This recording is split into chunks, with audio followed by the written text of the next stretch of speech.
My name is Erynn Kay. As Jeff said, I am a physician assistant that works in Littleton, Colorado in family medicine with Dr. Gerber. And today I'm going to try to answer the question for you, does fiber make you fat? And we'll explore the gut's effect on weight and metabolism. No disclosures. So I'd like you to all think about a rainforest. In a rainforest, it's beautiful, peaceful. There are animals, plants, microflora. They all live together in harmony, and there's a balance. It turns out that the diversity in a rainforest is very important in order to keep everything in this environment healthy. It turns out that in your gut, it's also important to have a diverse and balanced environment. Unfortunately, a lot of our guts look like this. It's a barren wasteland. It's like the wild, wild west in there. Now, why would that be? Well, there are a lot of things in our modern lifestyles that lead to this kind of wild, wild west situation, one of which is antibiotics, another C-sections, lack of breastfeeding, and even too many sterilizing products like hand sanitizers, antibacterial soaps, and we'll talk about these things. And unfortunately, when there's a lot of room in your gut because there's not a lot of healthy flora, it gives room for pathogens, or tumbleweeds in this case, to come in and set up shop. We know that diseases of civilization have generally been on the rise in our lifetimes. Things like cardiovascular disease, autoimmune disease, IBS. Is it just diet that's really causing these diseases to be on the rise, or are there other things at play, like stress or toxins in the environment, or even an imbalance in our gut flora? We know already that autoimmune disease and IBS has huge links to imbalances in gut flora, but what about obesity? Obesity is also a disease of civilization, also in our lifetimes has been on the rise. Is there something more at play than diet in obesity, such as also stress or maybe an imbalance in our gut flora? It turns out that about 90% of the bacteria in your body, I'm sorry, I said that wrong. It turns out that about 90% of the genetic material in your body is not actually yours. It belongs to your gut flora. So isn't it at least plausible that your gut microbiome could have something to do with your weight and metabolism? I want to talk a little bit about something important that's happening in the large intestine. The large intestine is where most of the bacteria in your body live, and they have a lot of beneficial activities for your health. One of these activities is that they take the fiber that you couldn't really digest, and they digest it for you, and they give you back these short-chain fatty acids, things like butyrate, acetate, propionate. Short-chain fatty acids have some benefits to you. So one of the main benefits is that they provide extra calories to you, about 6 to 10% of your daily calories. And you might be thinking, if you're trying to lose weight especially, that that's not a good thing. I don't want any more calories. But they actually help increase satiety so that you feel full longer. So that can be a good thing. Also, short-chain fatty acids provide energy for cells in the body and also specifically in the gut. They help improve insulin sensitivity, and they enhance the immune system, especially the short-chain fatty acid butyrate, which we'll talk about more in a little bit. Okay, I'd like to give you a little bit of what I think is interesting and relevant history. So in 1948, there was a biochemist named Thomas Jukes who invented an antibiotic called aureomycin. And he was giving this antibiotic to chickens to help improve their health. But what happened instead is that the chickens got incredibly fat, some of them up to twice their normal size. So the guy thought about this and he thought, oh, I could make some money by selling antibiotics to livestock farmers. But unfortunately for him, he was cut off from the supply of antibiotic because it was needed for treating infection in humans, right? So the guy got resourceful, and he got into the dumpster where the antibiotic was being produced and collected the leftover slurry from the production of the antibiotic, and he fed it to farm animals just to kind of see what happened, and they got fat. So around the same time, livestock farmers were starting to catch on to this anyway, and they held a competition among human livestock farmers to see who could gain the most weight over a 4-month period by replicating the processes that they did on the farm, including giving themselves antibiotics. Only something as crazy as that could be sponsored by a drug company. And it was Pfizer. So again, around the same time, other producers and livestock farmers were starting to figure out what was going on. And so Mr. Hormel, does that name ring a bell for anyone? He started giving antibiotics to his pigs. They got fat. Eli and Lilly, which is the pharmaceutical company, started giving antibiotics to various types of livestock. And not only did they get fat, but they could be kept in really disgusting conditions and still not get sick because they were being given antibiotics. The birth of factory farming, as we know it today. So in this situation, we see that farm animals are getting fat, but do antibiotics make humans fat as well? Well, there have been studies looking at this, mostly on children, actually. There's been research looking at children that have received antibiotics early in life versus those that have not. And the children that receive antibiotics early in life seem to have a greater propensity toward obesity and metabolic disease later in life, usually developing around the preteen years. So why would this be happening? Why are antibiotics affecting us in this way? Well, if you think back to the short-chain fatty acid slide, bacteria are good at giving you short-chain fatty acids, but some species seem to be really, really good at giving you short-chain fatty acids back. And so the amount of calories that you're getting back is actually more than you want. Remember the rainforest. Balance and diversity is key. And so the antibiotics shift the balance and shift the diversity sometimes to an unhealthy place. So you're probably thinking, all right, I get it. Antibiotics are bad for me, but I don't get sick very often. I don't take antibiotics, so this doesn't affect me. Well, it turns out that there are antibiotics in our food and water supply. Meat, chicken, fish, like I said, water, milk. And so we have to be careful about that because we can still be getting low levels of antibiotics on a regular basis in our foods. I want to touch briefly on C-sections. There is research going into babies born by a C-section versus those born vaginally to see if there's any effect on weight and metabolism.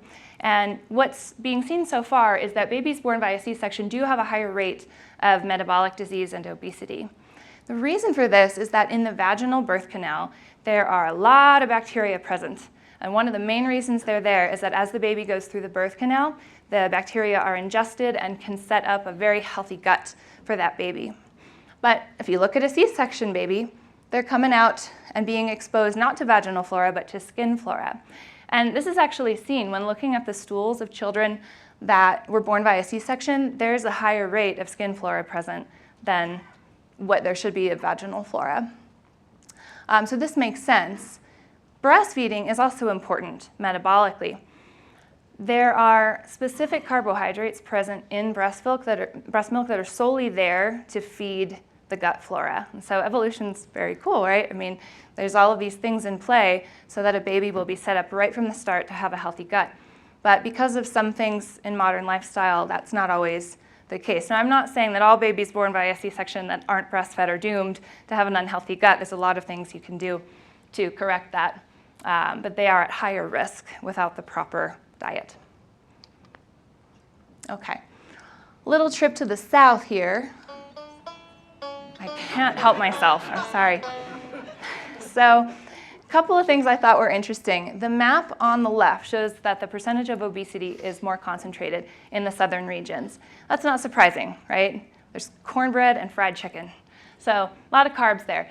But interestingly enough, there is a heavier propensity for antibiotics prescribed in that part of the world as well. So I just couldn't help but wonder if maybe this at least contributes to the obesity crisis in this part of the world.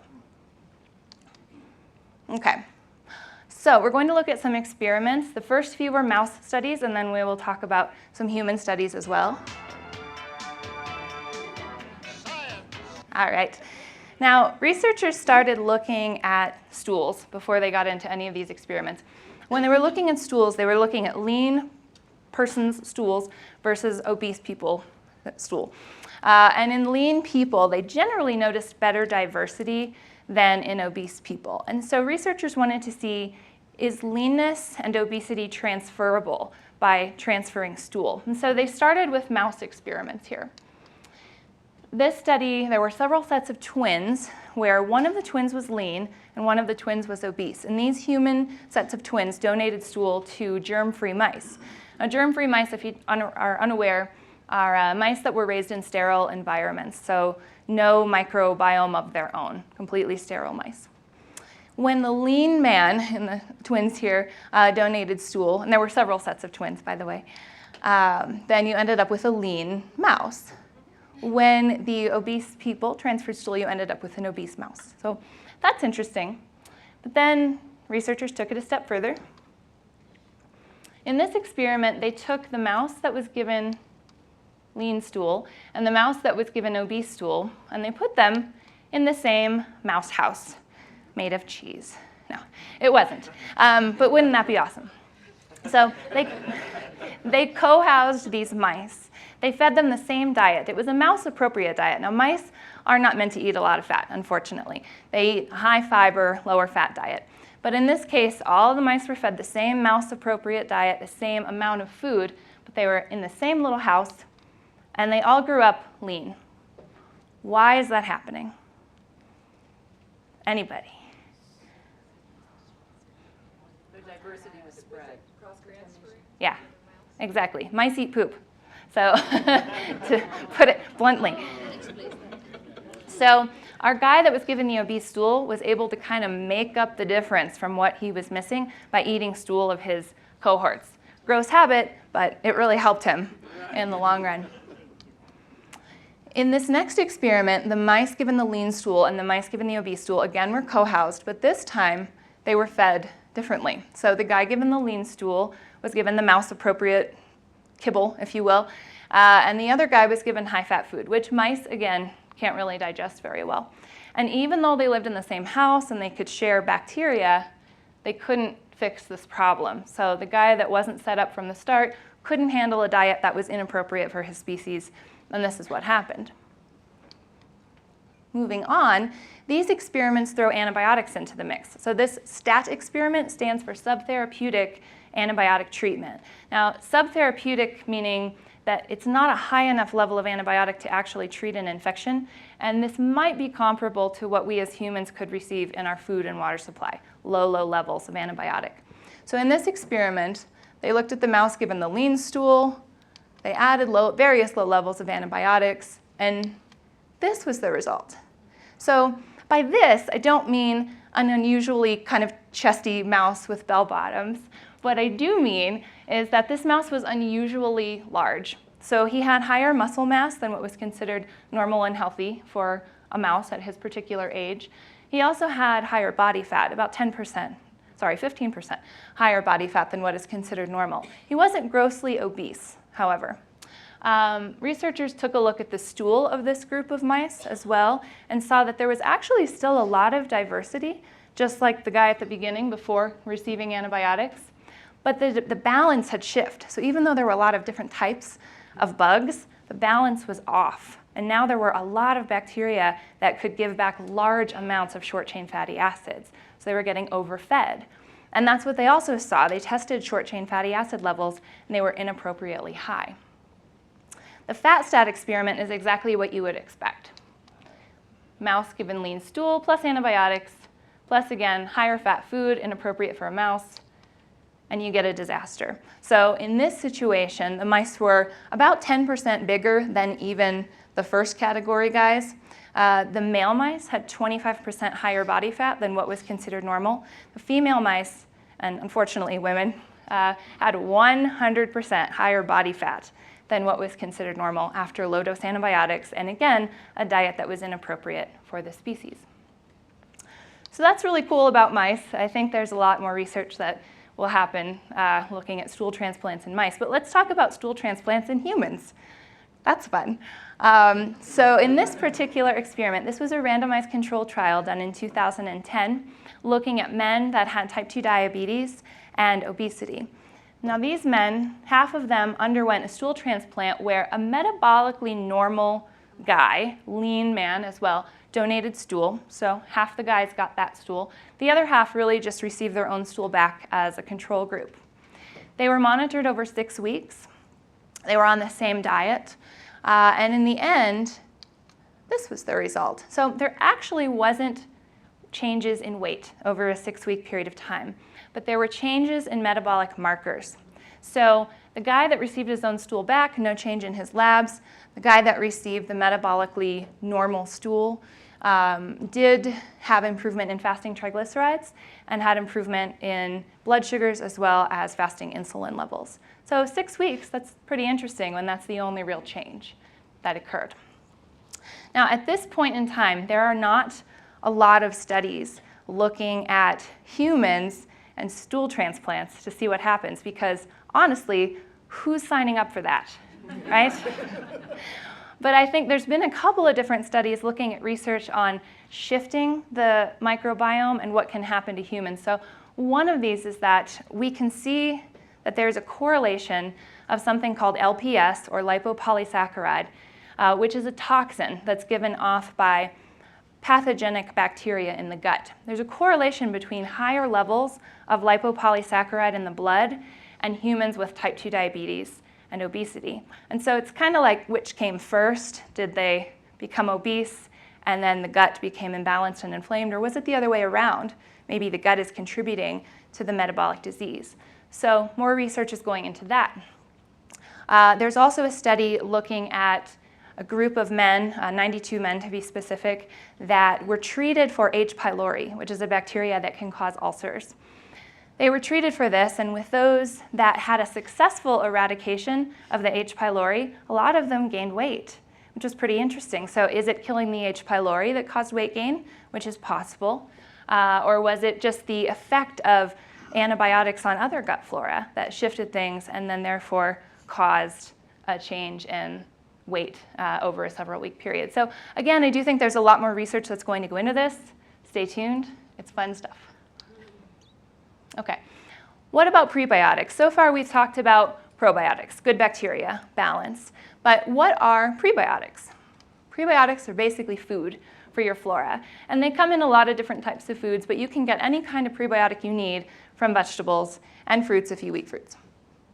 Why do we care about them? Well, we have to feed our flora, because if we don't, I'm going to tell you what happens. Basically, this thick mucus layer that you can see at the bottom is there for a reason. This layer of mucus prevents your immune system from recognizing and seeing your gut bacteria. So your gut bacteria are foreign to you, right? They're foreign to you, but they're beneficial to you. So you don't actually want your immune system to attack them. However, if you don't give your flora at least enough fiber to not starve, they will start to eat this mucus layer.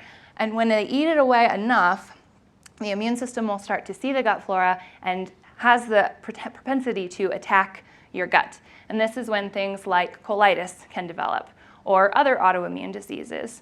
Obesity rates actually go up, things like asthma. So there's a lot of things that can happen if your gut isn't being fed and happy. So another thing that I want to point out that I briefly touched on at the beginning is butyrate. Butyrate is a short-chain fatty acid. And again, if you're not feeding your flora, they are not producing short-chain fatty acids for you from dietary fiber. Well, butyrate has a very strong anti-inflammatory component in the colon. Actually, now we are using things like butyrate enemas to help treat things like ulcerative colitis. So you know butyrate can really bring down inflammation. So if you're not feeding your flora, your butyrate comes down, and then that's another potential cause for inflammation in the gut and higher propensity toward autoimmune disease. Now, there have been studies looking at, does supplemental fiber help metabolically? There was another randomized control trial looking at 48 participants. That was a smaller trial, but controlled over a 12-week period. And in this particular study, one group was given supplemental dietary prebiotic fiber, the other group was not. The outcome, after being on the same diet again, was that after the 12 weeks, the group that had supplemental dietary fiber had improvement in blood sugars, slight weight loss, but also a decrease in ghrelin levels. So if you're familiar with ghrelin, it's that hormone that's secreted that tells your body, I am hungry, I need to eat now. And so if you have higher amounts of prebiotic fiber, it can actually quiet that a little bit, which is pretty important. Also, there was a study looking at kimchi specifically, which is pre and probiotic all in one, right? It's fermented vegetables. In this particular study, again, two groups were viewed over a 12-week period, same diet. One group had supplemental kimchi that was actually freeze-dried, the other did not. After that time period, the group with the supplemental kimchi had moderate weight loss over the other group, improvement in triglyceride levels, lower visceral fat, and lower BMI in general. So why is this happening? Why would supplemental fiber really help us this much? Well, we already know that short-chain fatty acids help keep us full. So that's one reason. As I just mentioned, ghrelin levels are suppressed. You're not as hungry. So that's another reason. But the third reason is that fiber has an effect on GLP-1 and 2, glucagon-like peptides. So fiber will actually help make you more insulin sensitive and slow down gastric emptying so that you feel full for longer, which is what GLP assists in. And if you think about it, there's a drug, Victoza is one of them, there's actually several drugs, that do the same thing. They modulate glucagon-like peptides. And so if you think maybe perhaps increasing your dietary fiber could have a similar effect as some of these drugs, wouldn't that be great if we could just modulate fiber instead? So even die-hard low-carber Dr. Jason Fung says in the obesity code, fiber may decrease food intake, slow down food's absorption in the stomach and small intestine, and then help it exit quickly through the large intestines, all of which are potentially beneficial in treating obesity. And so the ultimate question is, should we fear fiber even though it's a carbohydrate? No. No. Oh, the music. Killing me here. All right, it was on. Well, okay, so let's look at a stool evaluation. I do a lot of these tests. This is a GI effects comprehensive stool evaluation. I do a lot of these on our patients that come to see me for gastrointestinal illness. This particular patient had been on a very low fiber version of a ketogenic diet for a couple of months. So think like meats and cheeses only. She was diagnosed with microscopic colitis several years before and had suffered with abdominal cramping and diarrhea for quite a long time.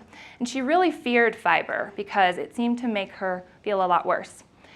So we did this stool test to see what we came up with. And this first page of this particular test is just a graphical representation of all of the detail that comes later. But it shows in the inflammation box that she did have higher inflammation. And that makes sense. She was diagnosed with colitis. You'd expect some inflammation. But also in the imbalance area here, you see that beneficial bacteria, very, very low. It's in the red zone. She didn't have a lot of good bacteria present. When looking at diversity in the lower left column, she is at the bottom. There is not a lot of diversity happening here. And so we dove in a little further. Very lightly at the bottom, you can see percentage of butyrate circled. It's completely on the low end of the chart. So she wasn't making butyrate.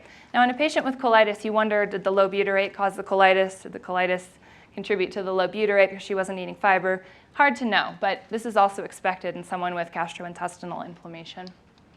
Finally, on this page, this is a list of commensal bacteria that are normal. These are normal flora that are supposed to be in your large intestine. Almost across the board, she is low, low, low, low. This woman does not have a lot of good bacteria. So what we decided to do based on her previous experience with dietary fiber and the fact that she felt a lot better on a ketogenic diet, but she wasn't where she wanted to be gastrointestinally, we decided to add back in very small amounts of cooked high prebiotic fiber vegetables 2 or 3 times a day. Didn't take her out of ketosis. We also put her on a rotation of probiotics, and about 6 to 8 weeks later, she came back and said symptoms had almost resolved. And so she hadn't been using, there's not a lot of fiber now in her diet, but it was enough to help start to feed her flora and balance things. Now, in our clinic, we put a lot of patients on low-carb and ketogenic diets. And when that happens, and maybe some of you are willing to share, but when that happens, usually your bowel habits change. You either get constipated or you get diarrhea, or if you had those symptoms to begin with, they went away. But something changed. Did anyone experience that? That's willing to share? Okay, all right, thank you for your honesty. What's happening there? Well, a lot of people blame it on the fat, but I think more than anything, it's the fiber. There's a shift in fiber that happens usually. Some people get more fiber, some people less, but there's a shift. Also, because of that, there's going to be a shift in your flora. And I don't think that's a bad thing, because a lot of us are walking around with pathogens or tumbleweeds. If you think about it, a lot of us have these in our guts. And so it's good to starve them out for a little bit of time. But after you do that, you have to focus on rebuilding and refeeding the good guys because they work for you. So the question kind of remains, are we fearing fiber even though it's a carb? In my opinion, no. I know that you guys monitor your carbs a lot on low-carb diets, and you look at total carbs versus net carbs, and I know that some people swear that they need to count the fiber in order to lose weight, and maybe that's true for some people. But most people, especially if you take the time to work on your gut, can monitor net carbs because that fiber is working for you, okay, for all of the reasons that we talked about before. So just something to think about. I gladly accept arguments on that, and I'm willing to talk to anyone about it, but just a thought, try monitoring maybe net carbs for a little bit. Okay, so last couple of slides here.